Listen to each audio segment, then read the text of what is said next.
Can you still get a house for $300,000 in Sacramento, California? That's what we're gonna be talking about right here, right now. Hey guys, this channel is all about Sacramento, California. So if that's you and you wanna learn more about this amazing city, the fun things we do, the schools, the areas, and neighborhoods, hit that subscribe button and that bell. I'll be bringing you bi-weekly content. Now, if you're thinking about moving around the Sacramento area, you know who to call, the Mark McDonough team at Coldwell Banker. We have your back when you're moving into the Sacramento Metro.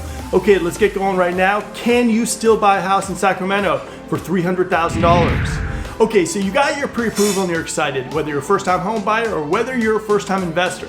You got a nice pre-approval for $300,000 and you're thinking to yourself, what's there in Sacramento for me to buy? Now, there are three areas probably that you're gonna see listings right away. North Highlands, Del Paso Heights, and certain zip codes in Sacramento. Now, I'll tell you straight up that we're talking, you need to kind of look at the school areas and the crime. They're probably not gonna be that great, honestly. Now, the thing is, maybe 2 years ago, I was selling $300,000 homes in Rancho Cordova and Citrus Heights. But since then, those areas have gone up to maybe about a $350 price tag. And so there's only a select amount of areas in Sacramento, in the Sacramento Metro, that you can get something for $300,000. Now, some of the problems you're gonna find with these houses are, one, they either need a lot of work to be done to them, or they could be small. We're talking about 1,000 square feet. Some of them you'll bump into will be 3-in-1s, 2-in-1s, but I gotta be honest with you, if you go for a fixer, you need to keep certain things in mind. Number one is, you definitely need a conventional loan. VA and FHA normally won't work in these type of houses that are fixers. So you have to make sure that if you are gonna be getting something in the 300 range, conventional is super better. Okay, and also the competition for these houses, you need to be very aggressive. You need to have your pre-approval letter, money down, and ready to go. This isn't one of those markets where you can look at one, say to yourself, oh, let me think about it. There's no thinking about in the $300,000 price tag, especially if you see something.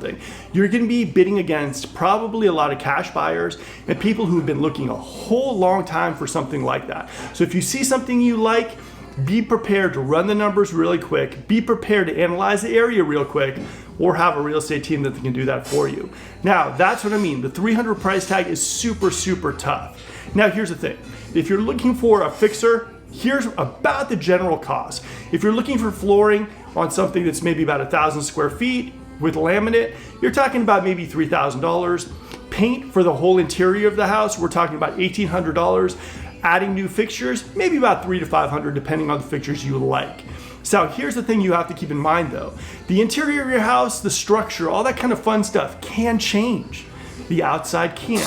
So make sure you're looking at your neighbors, make sure you're looking at the crime report, the school, and all that kind of fun stuff. Because you could invest a lot of money in one of these houses, and at the end of the day, you might say to yourself, I really wish we would have bought something in the $350 range. We just put in $50,000 into this house, and now we're in an area with a bunch of $300,000 houses, and all of a sudden we have the nicest houses in the area. So that's something you definitely don't want to run into. So you really need to make that decision. Okay, I got pre-approved for $300,000. Do we have some extra money in the piggy bank, or do we just maybe put that extra money towards getting a house at a higher price point? Okay, the other thing too you have to understand is when you're hitting that price point, you're gonna have this one idea. Maybe we should get a condo. Now here's the thing about a condo, and I always tell people this, I'm like, a condo is going to be cheaper, right? But it comes with HOAs. So what that is that factors into your actual loan. So you could get a 2-in-1 condo that ends up being about the same monthly payment as a 3-in-1 or a 3-in-2 house. So it's something definitely to consider.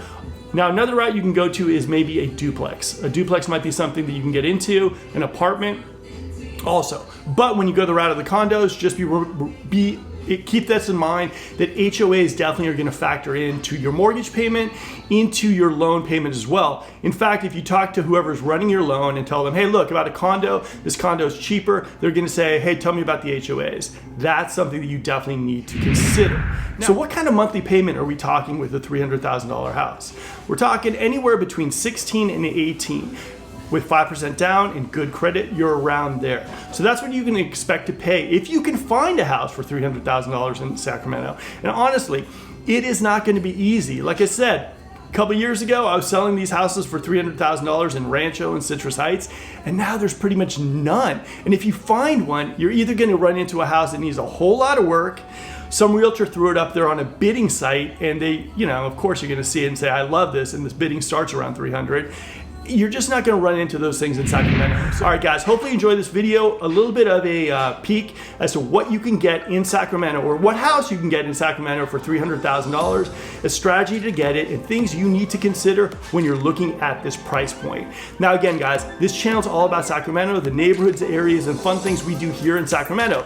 So if you're thinking about buying, relocating, hit that subscribe button and that bell. I'll be bringing you bi-weekly content. Now, if you're thinking about reaching out and you're thinking about maybe moving in to the Sacramento area, my team at Coldwell Banker would absolutely love to work with you.